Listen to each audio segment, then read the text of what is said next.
안녕하세요, 롤다입니다. 어느새 제가 9권째 책을 읽고 있네요. 점점 나아지고 있나요? 친구들이 이제 피드백을 주고 있어요. 딱딱하게 책을 읽지 말아라. 그래서 제가 지금 걱정이 되는데, 그럼 피드백 주시는 분들이 있어가지고 좀 나아지고 있다 이런 얘기도 조금 들려서 감사합니다. 제가 언제까지 할 수 있을지 모르겠지만 좋은 책을 추천하고 싶어서 이 영상 찍게 되는 거니까요. 여러분한테 맞는 책을 찾아서 꼭 읽어보셨으면 좋겠어요. 제가 연애 관련 책을 이렇게 오래 많이 읽게 될지 몰랐는데 생각보다 찾아보니까 좋은 책이 많더라고요. 그리고 책마다 저자님이 그 독자들한테 꼭 전달하고 싶은 메시지가 하나씩 있더라고요. 그래서 나한테 맞는 메시지가 뭔지 한번 찾아보는 것도 좋으실 것 같고요. 제가 9번째 책으로 고른 책은 중국 분이신 것 같아요. 아마존 베스트셀러 작가 옌공즈라는 분이 지으신 책인데요. 연애 고수들의 대화법. 연애 고수들의 대화법. 되게 예쁜 저자님이시죠? 연애할 때 생기는 문제점을 해결하는 방법을 제시해 주신다고 합니다. 그리고 여기 보면 도대체 남자와 무슨 얘기를 할까? 라는 이제 부제가 있는데요. 그래서 여기 앞에 이 책을 제가 프롤로그를 보면서 이분이 이 책에서 추구하고 싶은 여러분 독자들한테 해주고 핵심이 있더라고요. 여기 써 있는데 여성을 볼 때 얼굴을 먼저 평가하는 이 세계에서 당신이 승리할 수 있는 똑같은 힘을 가진 무기가 있다. 그것은 바로 말을 잘하는 것이다. 그러면서 예시를 들어주셨어요.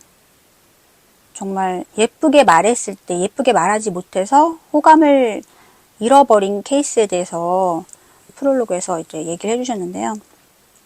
뭐 예를 들어서 이제 나이 많은 가수님이 메이크업을 바르러 왔는데 이렇게 말했다는 거죠. 가수님이 이렇게 말했다는 거죠. 내가 밤에 너무 일을 많이 해서 피곤해서 다크서클이 많아졌네. 이렇게 얘기를 했대요. 그랬더니 그 말을 들은 그 메이크업 아티스트가 나이가 들면 다 다크서클이 생겨요.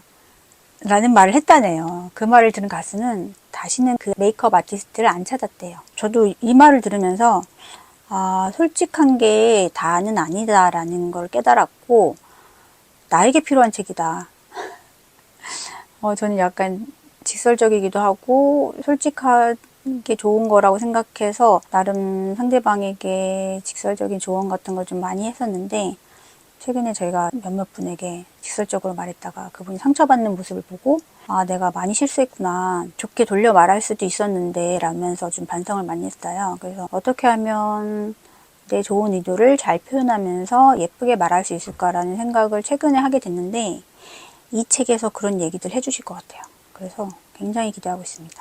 여러분도 혹시 내가 말을 좀 예쁘게 못한다 라는 깨달음이 있었다. 누군가한테 그런 지적을 들은 적이 있는 것 같다. 그러면 이 책을 한번 읽어보셨으면 좋겠네요.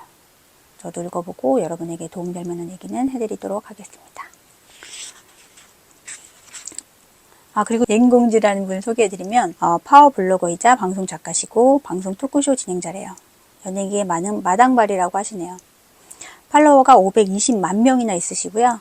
글 한 편 올리면 1시간 안에 조회수가 10만 명이 넘는 저자라고 합니다.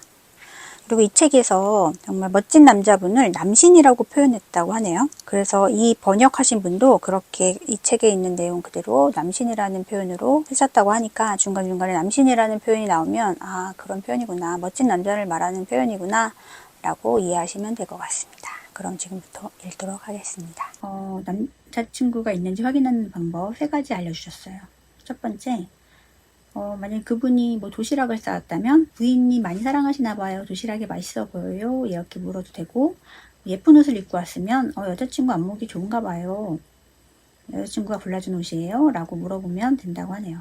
여자친구가 없다면 여자친구 없는데요? 라고 대답을 할 거라고 합니다.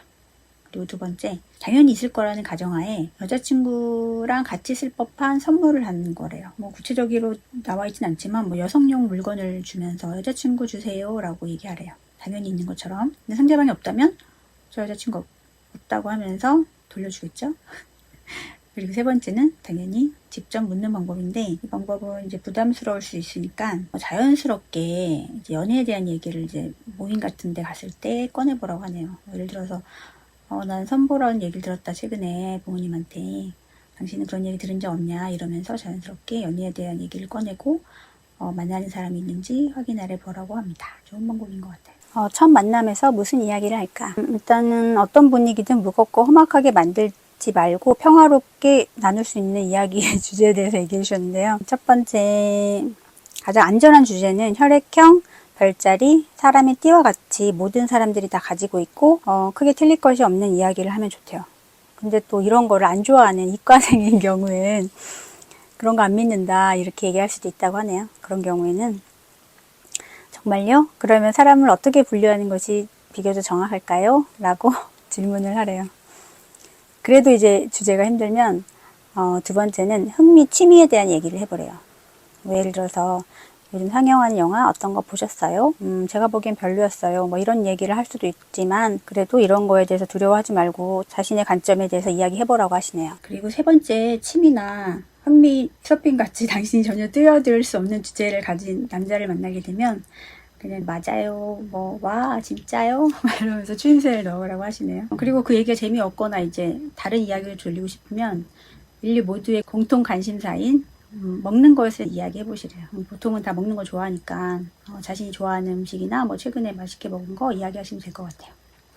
근데 네 번째, 먹는 것조차 흥미 없는 사람이 있을 수 있대요. 그래서 그런 경우는 당신은 어떤 게 인생의 즐거움이냐 이러면서 그 사람의 얘기를 들어주라고 하시네요.